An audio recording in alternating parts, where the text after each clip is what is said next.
Sir, how convinced are you that Zaldico is the most guilty in this case, or are you somehow amenable to extending an option for him to become a state witness? I don't want. And then yung pag sinabi ko, sasagutin kita, sasabihin nyo, prejudged. Is the speaker included, the former speaker included in the list, sir? I don't know. We don't, no, with the speaker, no. From Kat? Good morning, Mr. President. Sir, you mentioned in the latter part of your speech na tapos na ang maliligayang araw nyo, hahabulin namin kayo.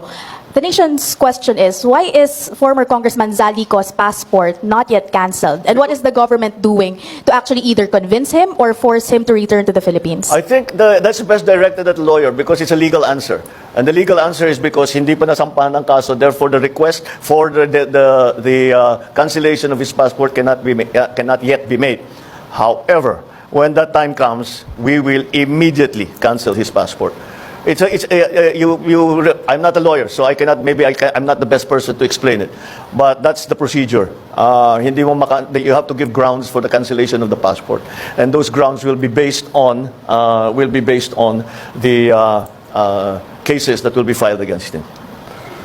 Sir, just a follow-up question on that point. Sir, how convinced are you that Zaldico is the most guilty in this case, or are you somehow amenable to extending an option for him to become a state witness? I'm sorry, extending? An option for him to become a state witness. That option is always there, except for them who are the most guilty. Do you think he is? I don't want. And then yung pag sinabi ko, sasagutin kita, sasabihin nyo, prejudged. Let the courts do their work. Let the judges do their work. Yun ang ano sa kanila.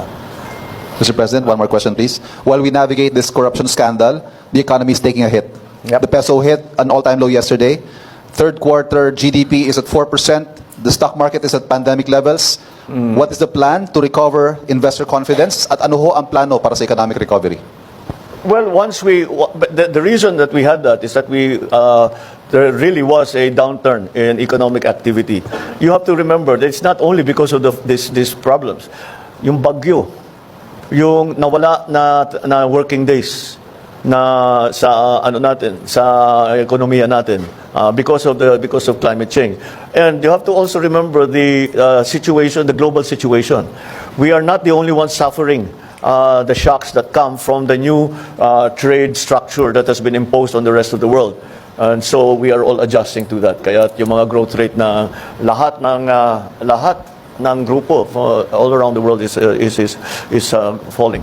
But marami tayong measures na ginawa because the public spending now will be increased, and to make sure that by the end of the year that the levels of public spending are according to our original plan.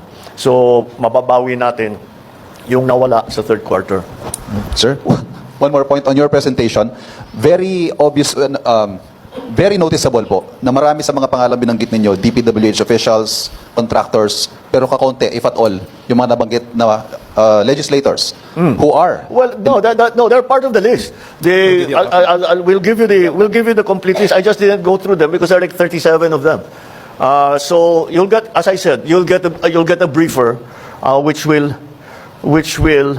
give you more detail on all of the things that I've said today. Is the speaker the former speaker included in the list, sir? I don't think so because the only evidence that has been made against him is in the Senate. So I don't know. No, with the speaker, no. Not as yet. Not as yet. If something else comes out, then he might have to be answerable for something. So, again, we don't file cases for optics. We file cases to put people in jail or to make people answer. I know that there are many suggestions of who else we should file cases against. Well, we're fine with that. Provide us the evidence and we will file cases against them. Kaya sinabi ko, napakahalaga yung sumbong sa Pangulo dahil marami kaming nakukuhang informasyon dyan.